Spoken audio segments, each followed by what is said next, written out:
Bonjour et bienvenue dans cette nouvelle vidéo. Je suis Sam de Phone Android et je vous propose aujourd'hui une nouvelle vidéo sur un sujet qui va nous passionner jusqu'à la fin de 2023, c'est Android 14. Android 14 continuera-t-il simplement le travail initié par Android 12 et continuer avec Android 13 ou sera-t-il un pivot dans l'histoire du système d'exploitation? Il va falloir attendre jusqu'à la fin du printemps 2023 pour le savoir les amis. Android 14 sera le principal sujet de la conférence annuelle Google I/O qui devrait avoir lieu au mois de mai. En attendant, Android 14 fait déjà parler de lui. Grâce aux développeurs, ils ont déjà accès, avec un petit peu d'avance, aux modules du futur système d'exploitation afin de mieux connecter leur application au système. Et les premiers indices sur ce que Google prépare dans le plus grand secret, c'est justement le sujet de cette vidéo. Avant de commencer, vous ne couperez pas au geste qui sauve, bien évidemment. Le pouce vers le haut, l'abonnement et la clochette qui va bien. Et pendant que vous y êtes, pourquoi ne pas aller jeter un coup d'œil à nos réseaux sociaux? Tous les liens sont en description. En avant Android 14!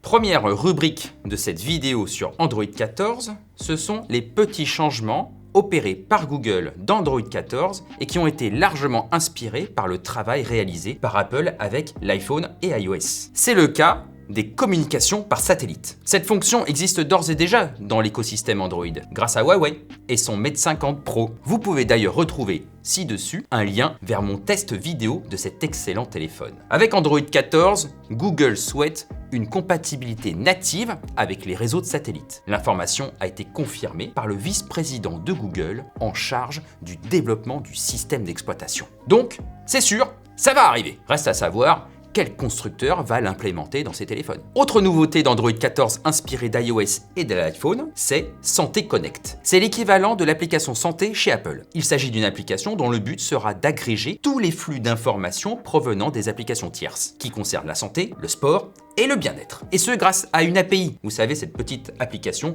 qui sert à connecter les applications tierces avec le système d'exploitation. Cela va donner de très beaux tableaux de bord, vraiment très complets, et ça va être très chouette. Parce que, encore, maintenant, chaque application est isolée dans son coin. Puisque Santé Connect est une collaboration entre Google et Samsung, vous allez y retrouver dès le départ Fitbit, Google Fit et Samsung Health. Mais évidemment, ce ne sera pas limité à eux. Les autres vont pouvoir s'y connecter aussi. Autre axe d'amélioration choisi par Google, la compatibilité. Dans certains cas, Android 14 l'améliore. Dans d'autres, Android 14 va la réduire. Et ça, c'est dommage. Commençons avec les améliorations. Android 14 sera compatible AV1. AV1, c'est quoi? C'est un codec vidéo, comme H264, H265 ou VP9. L'avantage de AV1 est de réduire considérablement la bande passante d'une vidéo, sans perdre en qualité d'image. Ça, c'est bien. Concrètement, cela veut dire que votre vidéo en streaming sera toujours aussi belle quand vous allez la regarder, mais qu'elle consommera moins de data pour être affichée. Et ça, c'est cool, surtout pour YouTube. Seconde amélioration, le support du NTFS, le système de fichiers utilisé nativement par Windows et par tous les disques durs de grande capacité. Ce qui veut dire que vous pourrez brancher en OTG sur le port USB de votre smartphone n'importe quel disque dur, même ceux de 4 Teraoctets ou plus. Android 12 se cantonnait au FAT32, Android 13 apportait le exFAT. Avec le NTFS, Android 14 apporterait une plus grande facilité d'usage avec les supports de stockage externe. Ça, c'est bien.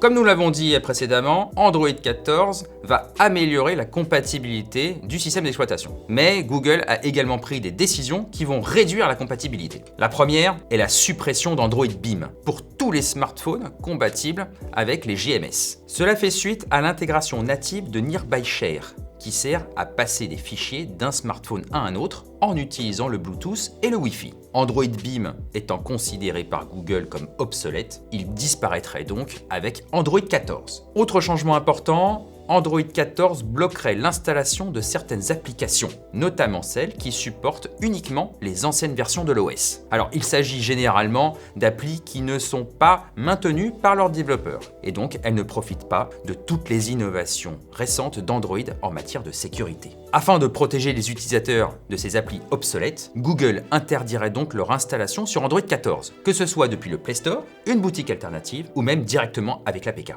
Nous n'avons pas beaucoup parlé de l'interface dans cette vidéo. Et pour cause, Android 14 ne changera certainement pas les acquis d'Android 12. En revanche, Google prévoit quelques modifications pour fluidifier la navigation. Parmi elles, vous retrouvez le retour en arrière prédictif. Prédictif et peut-être un peu galvaudé ici, avouons-le. Il s'agit plus d'une prévisualisation que d'une prédiction. Quand vous amorcez un retour en arrière, Android 14 va vous afficher une prévisu de la page ou de l'appli vers laquelle vous vous apprêtez à aller. Si c'est bon pour vous, finissez le geste. Sinon, vous arrêtez le geste. C'est aussi simple que ça.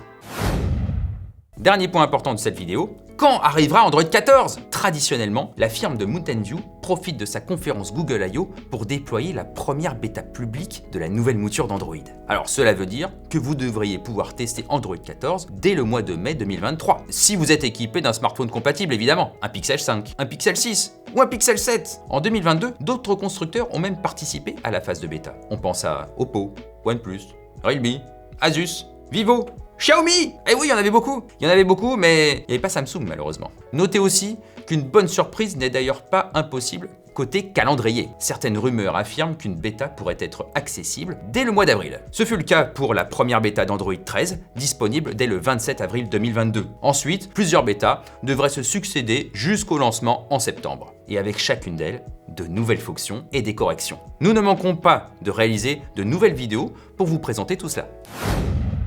Cette vidéo est pratiquement terminée. C'est triste, je sais. Mais si vous l'avez appréciée, un petit pouce vers le haut, c'est le meilleur moyen pour nous féliciter. Et si vous avez une question ou une suggestion, les commentaires sont là pour ça. Je vous retrouve très bientôt sur la chaîne Phone Android. D'ici là, portez-vous bien.